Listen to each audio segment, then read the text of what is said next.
Hey, welcome back. Long time no see. This is SecureAcresNaturalBees, and without further ado, let's break right into it. Good afternoon, beekeepers and bee enthusiasts. How you doing? It's another great day at the farm, and we are in January 2023.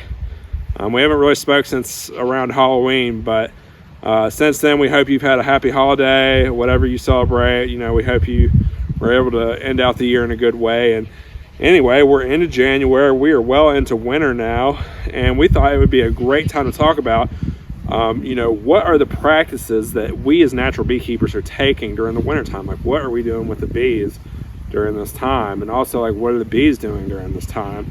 So it'll be a really cool topic, and yeah, let's just get right into it. So now that it's winter time, what exactly going on inside the hive? What are bees doing during the winter? What does a colony do during the winter?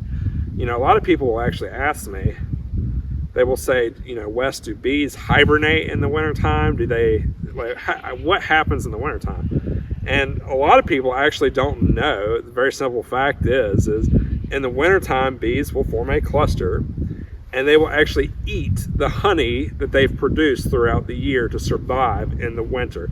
A lot of people think honey is just a byproduct of bees, but you need to understand how honeybees work is the reason why they make honey is so they can survive in the wintertime. So right now, these bees that are in here, they have a winter cluster. It's a big ball of bees, and they're sitting on frames of honey in there, and they're slowly consuming it. And as they consume it, they are vibrating their bodies a little bit and generating heat. So inside of their hive space, they have heat being generated by themselves, and that is sustaining them through the winter. So they need that honey or a food source, but preferably honey, so they can survive through the winter and make it until spring. Okay, sorry, I had to head inside. It was a little chilly outside. So you got a good understanding of what the bees are doing in the wintertime. So you're probably asking, okay, Wes, so what are y'all doing as natural beekeepers in the winter? Like, what are your practices? And I'm here to tell you that you're basically looking at it. Being patient, sitting, and waiting until spring is what we do as natural beekeepers. It's a big argument in the beekeeping community, how much human beings should interact with their bees as beekeepers. And we know that pretty much the more we interact, if we're interacting to an extreme amount, it basically ends up killing the bees. But of course, some people would say if you don't interact at all, they could die too. I guess the only counter argument to that is that there's wild bees.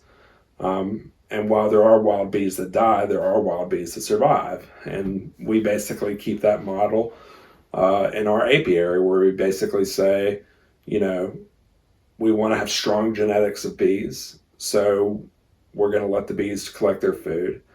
And the colonies that build up enough food, they will survive the winter. They'll produce offspring, and they'll, the swarms that they produce will be really healthy. And the colonies that can't make it, they'll perish. Now, to a lot of people, that's a sad thing. And they say, oh my God, I've got to do everything I can to protect my bees. And it's just so bad that they're dying and whatnot. But you have to understand that you're going to lose bees. Like, it's just a part of it.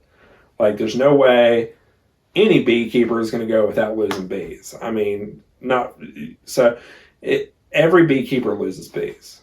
And if you were telling yourself you've got to just do every single thing possible to keep those bees alive, then do you think those bees will be able to survive if something happens to you? I mean, if they don't have your interaction, will they make it? And we like to keep bees in a way that basically says, if something happened to us, our bees could still thrive and survive and be good to go. And so, yeah. So in our opinion, no interaction is the best interaction you can have with your bees. And it's just our strong opinion. You can keep bees however you want, but it's our strong opinion that in the wintertime, you not mess with your bees. Because if you open those hives up in the wintertime, because you're worried sick that your bees are gone, if they are alive and you open that hive, you're now putting a bunch of cold air into the hive. And, if they're dead, then you looking in there is not going to bring them back anyway. So really, waiting until spring doesn't hurt. You're at least waiting until you got a day where it's like 70 degrees out, it's sunny, and then you can see. And at that point, if you have like no bees coming or going, then that's a cause for alarm. But just because it's cold weather and it's sunny and you don't see bees doesn't mean they're dead. It just means it's cold. So you shouldn't flip out and think, oh my gosh, I've got to make sure my bees are okay. Because you're hurting them more than you think, believe it or not. And at the end of the day, you need to learn how to trust your bees. Trust your bees. They are remarkable creatures. They can do crazy things, and surviving is something they're very good at. And as a species, they've been doing it for a very long time. So, the human interaction is only so old, but bees have been here for quite a while, and they've been surviving on their own. And they can still survive on their own, and there's still colonies that survive on their own. So, you telling yourself that you've got to, strong arm your bees into surviving, it's not necessary, and you just need to learn to trust your bees.